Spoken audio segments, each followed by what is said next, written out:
All right, let's get started. Thank you all for joining us this evening.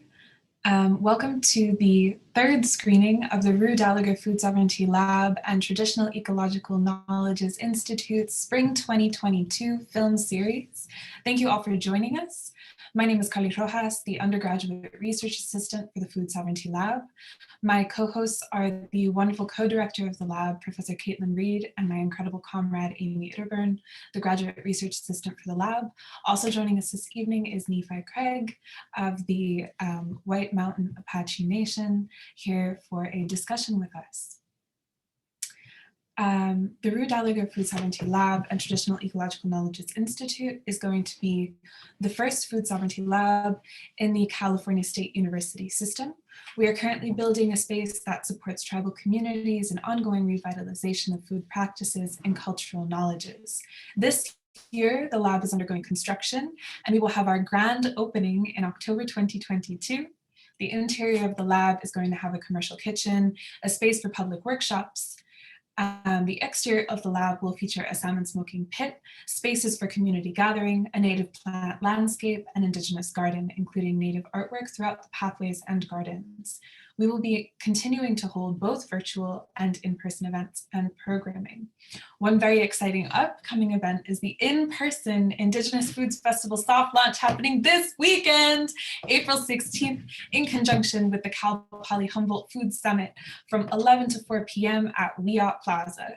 This event will focus on uplifting Indigenous food sovereignty across many regions and will include an outdoor area where several organizations will host tables, offer demonstrations, have informational materials, food, and merchandise. There will also be an indoor space where panels and speaker presentations will take place throughout the festival, with discussions around food sovereignty and Indigenous foodways. Masks are very highly encouraged at this event. So again, that's April 16th, this Saturday from 11 to 4 p.m. You can watch our Facebook page or our Instagram for more information about our upcoming events. If you would like to know more about the Food Sovereignty Lab and Traditional Ecological Knowledges Institute, I encourage you to sign up for our newsletter. If you would like to make a donation to the Food Sovereignty Lab, that link will also be put into the chat. You can get periodic updates about what we're doing, the types of events you can come to, and ways to support the lab by signing up for our newsletter. So today we will be screening Gather. This feature documentary is an intimate portrait of the growing movement amongst Indigenous peoples to reclaim their spiritual, political, and cultural identities through food sovereignty while battling the trauma of centuries of genocide. This film follows Nephi Craig, a chef from the White Mountain Apache Nation, opening an Indigenous cafe as a nutritional recovery clinic, who is joining us today for a discussion before the film. Thank you, Nephi. Elsie Dubray is also followed in the film, who's a young scientist from the Cheyenne River Sioux Nation, conducting landmark studies on bison, and the Ancestral Guard, a group of environmental activists from the Yurok Nation trying to save the Klamath River. So before we get started with our programming for this evening, critically, we must do a land acknowledgement. Please tell us whose ancestral territory you are joining us from today. If you don't know whose ancestral territory you are on, you can check on the website native-land.ca if you're in California, or text your zip code to the phone number that is being dropped in the chat if you are anywhere in the United States, so-called United States. And they will let you know whose ancestral territory you are currently occupying. Cal Poly Humboldt, where the Food Sovereignty Lab sits and where we are hosting this film screening for you all, occupies the unceded lands of the Wiyot peoples, which includes the Wiyot tribe, Blue Lake Rancheria, and Bear River Rancheria. Gudini, meaning over in the woods or among the redwoods, was renamed Arcata by settlers in 1860. Despite this, Wiyot peoples maintain connections to their territory through ceremony, culture, and stewardship. Wiyot peoples are central to both the history and future of this place.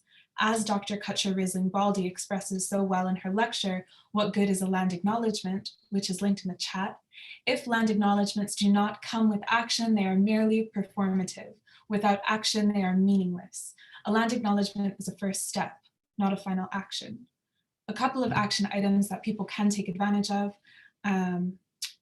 Some actions that are free because capitalism is really challenging include following the Wiyot tribe on Facebook, being informed on what is going on in Wiyot ancestral territory and when and where they need allies to support them, and also following the Rue Gallagher Food Sovereignty Lab on Facebook and Instagram. Stay up to date on the work we are doing.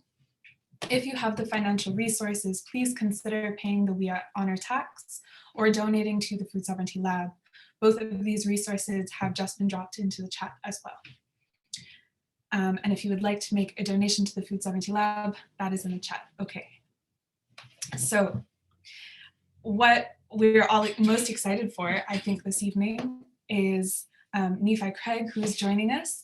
I'm honored to introduce our guest, Chef Nephi Craig, who is the chef and founder of Cafe Gojo, located in the White Mountain Apache Tribe's Rainbow Treatment Center for Substance Abuse Recovery. He also founded the Native American Culinary Association, which held its first conference in 2002 at Mesa Community College. Cafe Gojo is a Western Apache cafe that integrates the tastes and flavors of Apache foodways with exciting techniques while activating ancestral knowledge in learning and service.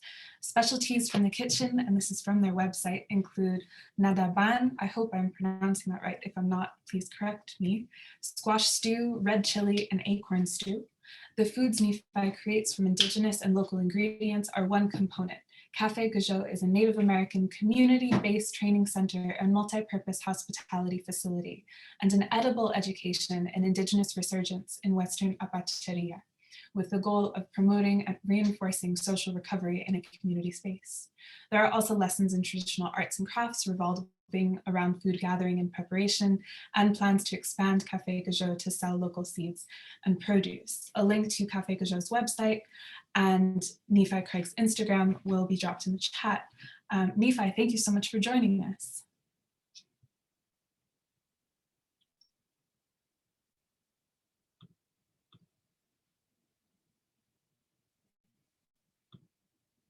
Nephi, can you hear me? Yeah, I can hear you. Sorry about that. It's okay. Thank you for joining us tonight. We had a set of questions prepared for you, but is there anything you would like to start our discussion with? First off, I'm happy to be here, be with like-minded people that enjoy food sovereignty work and that are into this this lifelong journey. I'm always open to any kind of questions.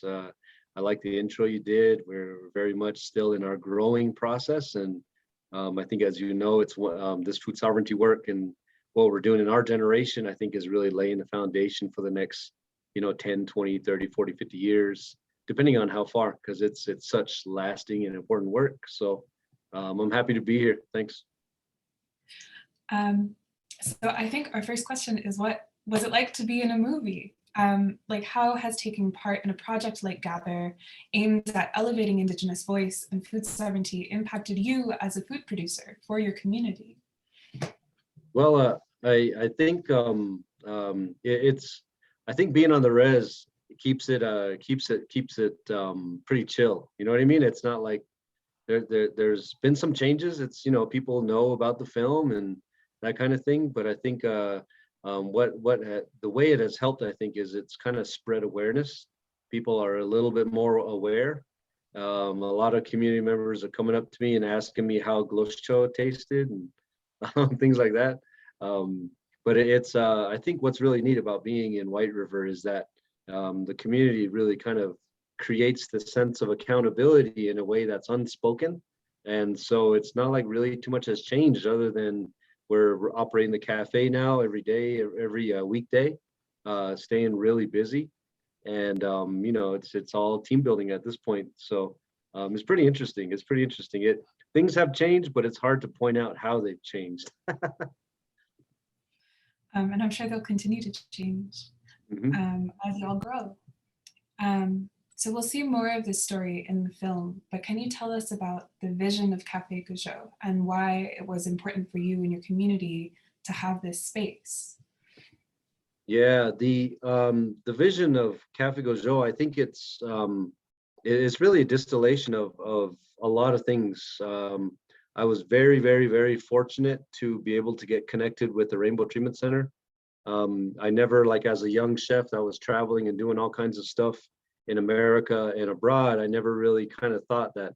I never even set a goal for myself saying I'm going to go home and work for my hometown's drug and alcohol rehab. You know what I mean? But I think just the journey of following native foods took me that direction. My life, as you see in the film, it does involve recovery.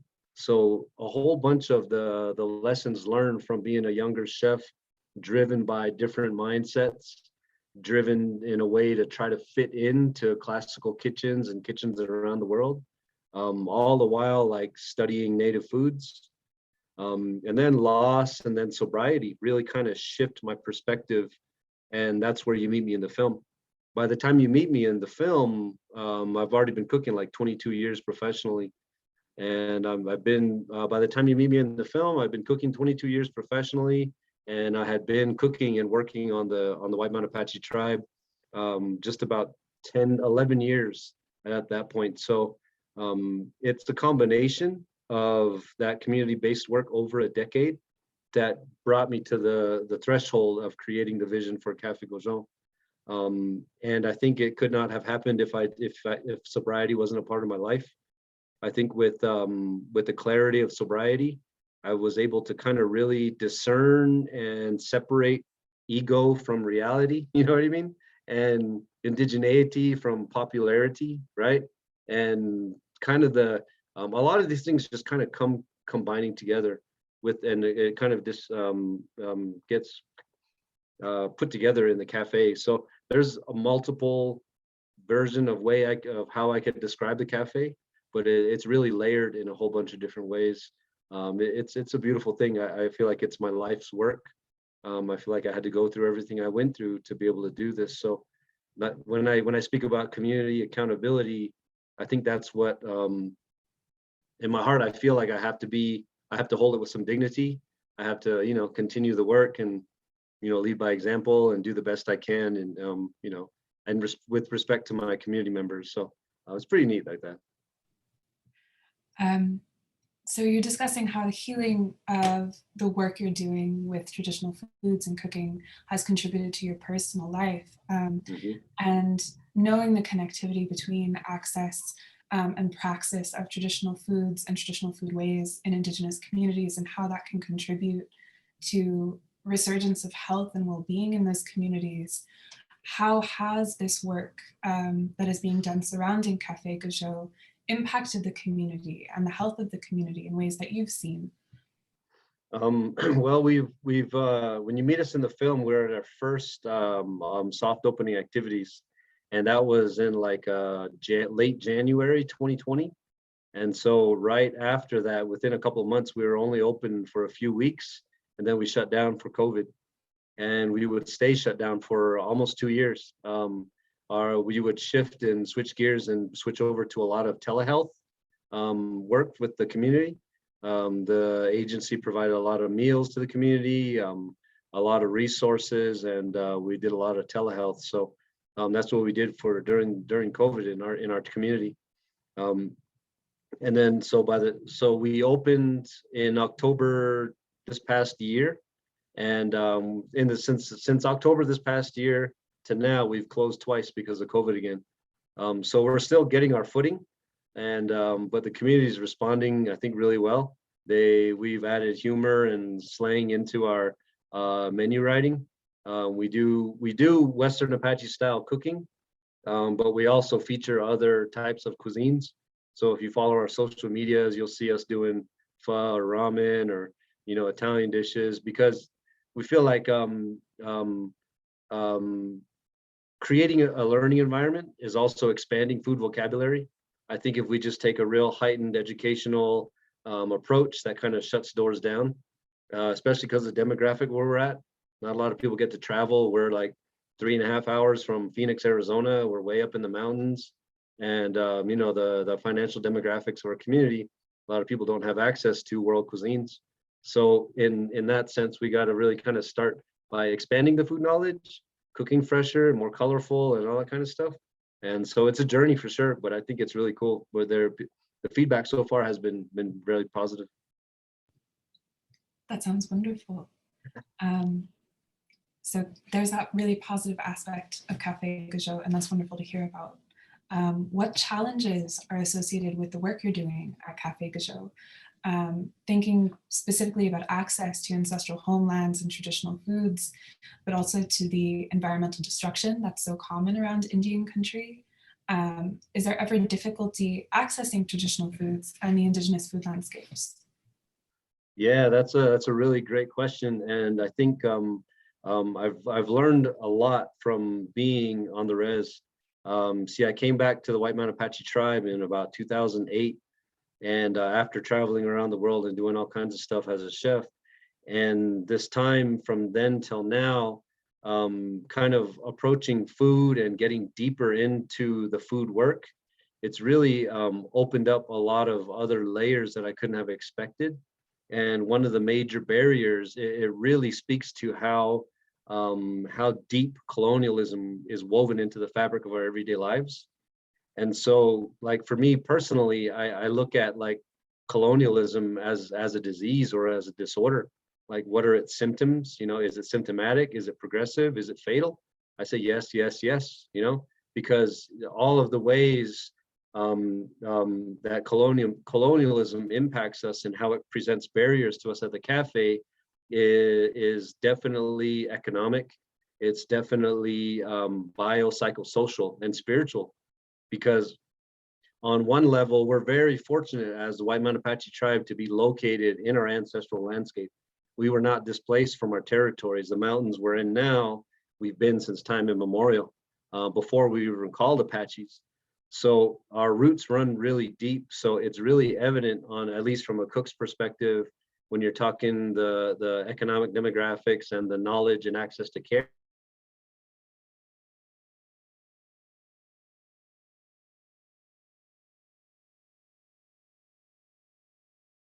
The barrier, the psychological disconnect from foodways. I think the barriers of how colonialism shapes our minds and has shifted our perspectives about nutrition and about food and about food traditions is the biggest barriers.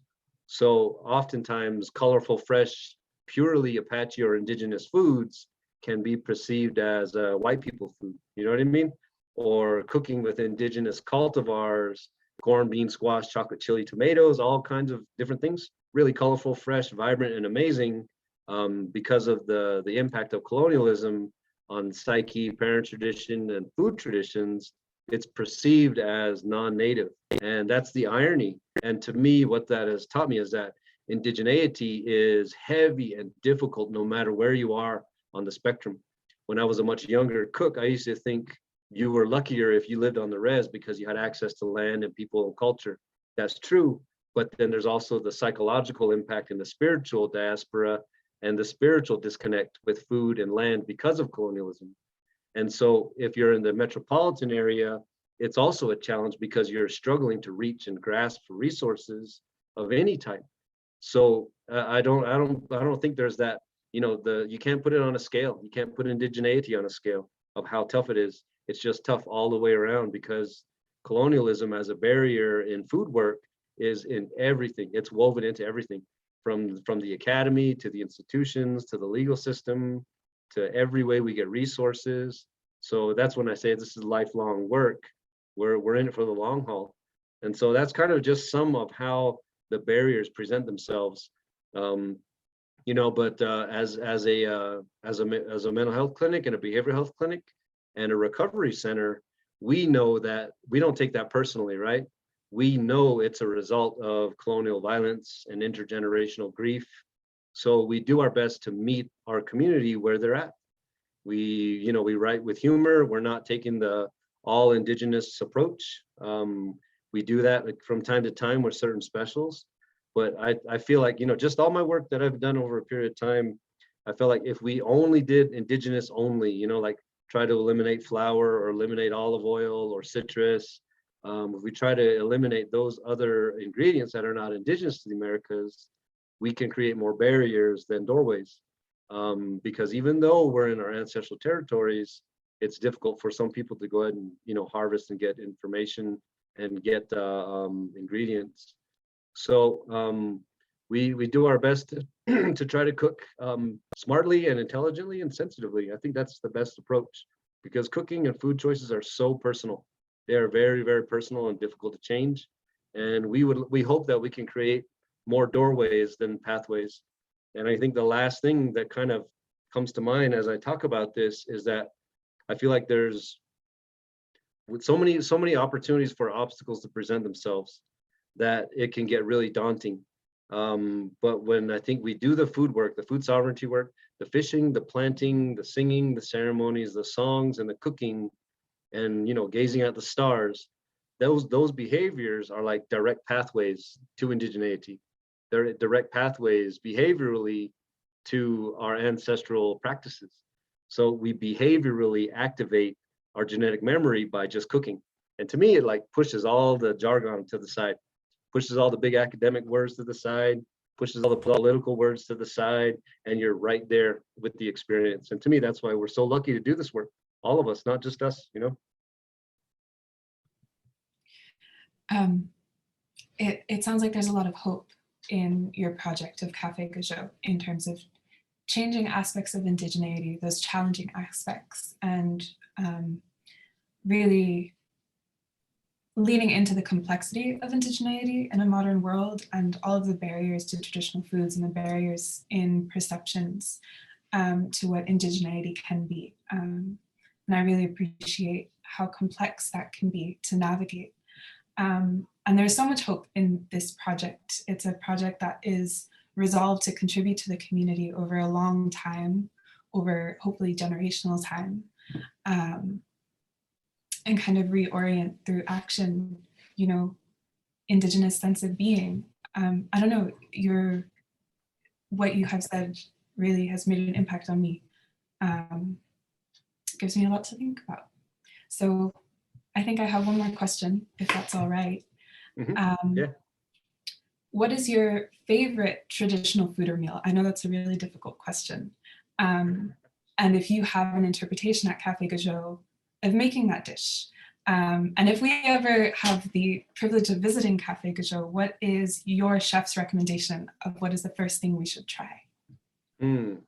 Oh gosh. There's so much. It depends on what time of the year you come and see us. We definitely will strive to continue to change our menus seasonally. So it just really depends. I think by following our social media, you might get a good idea, or just reaching out to me ahead of time.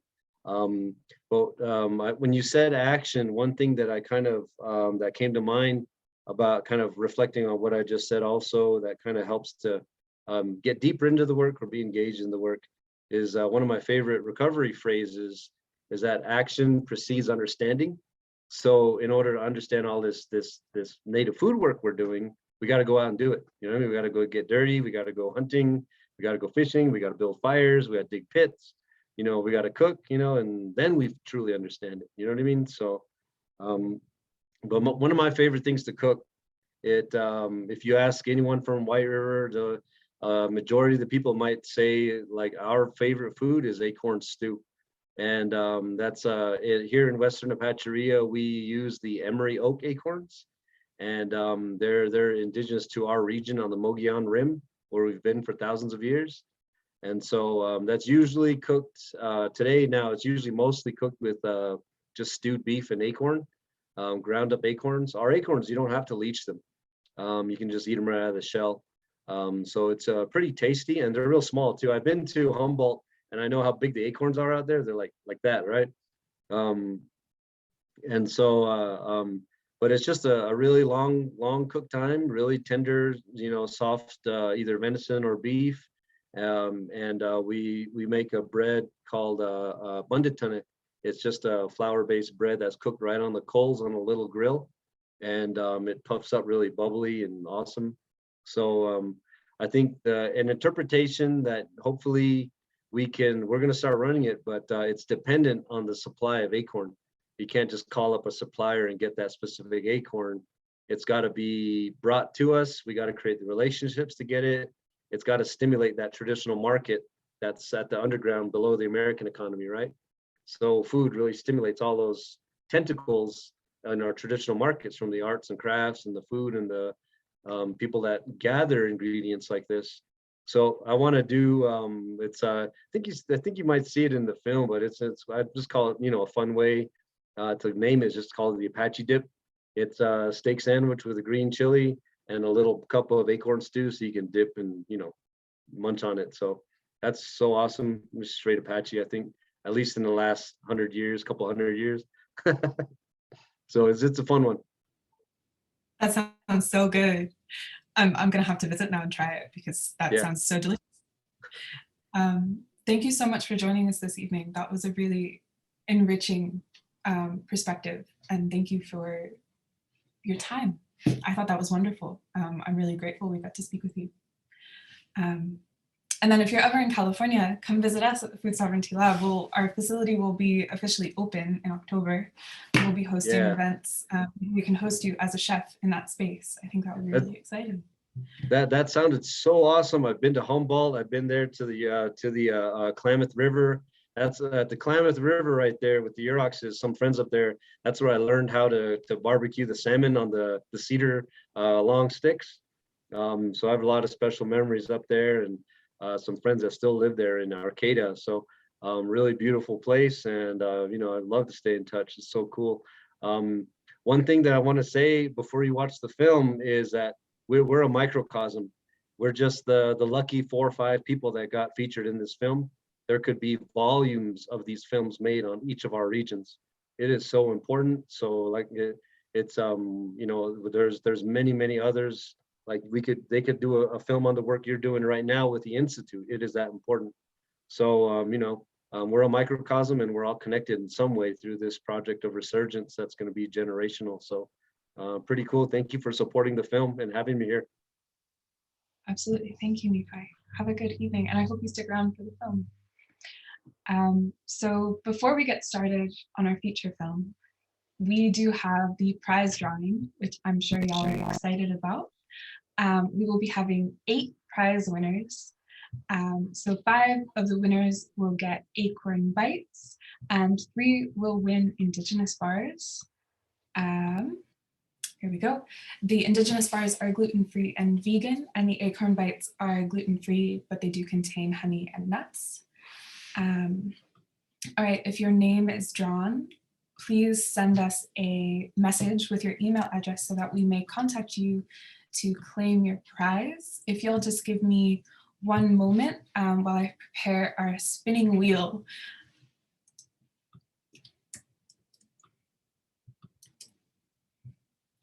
All right, here we go. We have 8 winners. Y'all about to be eating real good. Okay, so the first winner who will be getting the acorn bites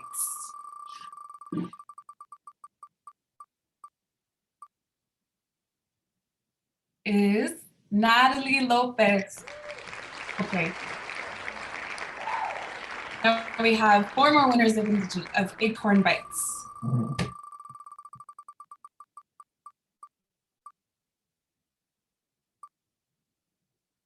Precious.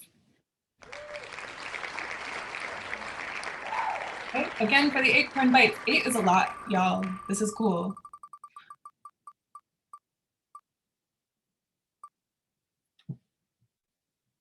Rhiannon, okay. Congratulations. And 2 more acorn bite winners.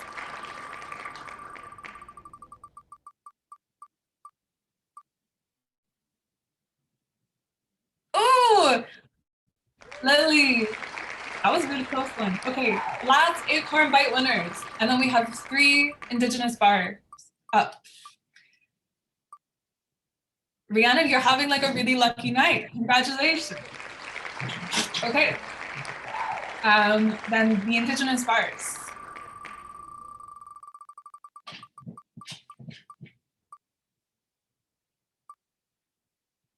Madeline. Okay, 2 more.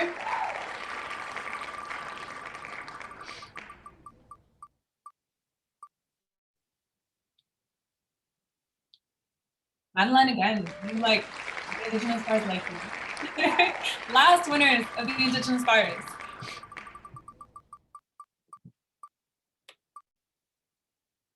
Brittany! Yay. Congratulations, y'all. That's wonderful. Y'all will be eating really well. I'm a little jealous. So you can expect to receive your prize at the conclusion of the film series in early May. And now it's time for our feature presentation, Gather. Some tips for watching the film. If you are having trouble with the audio, headphones can be helpful. So grab some snacks, sit back, and enjoy the film.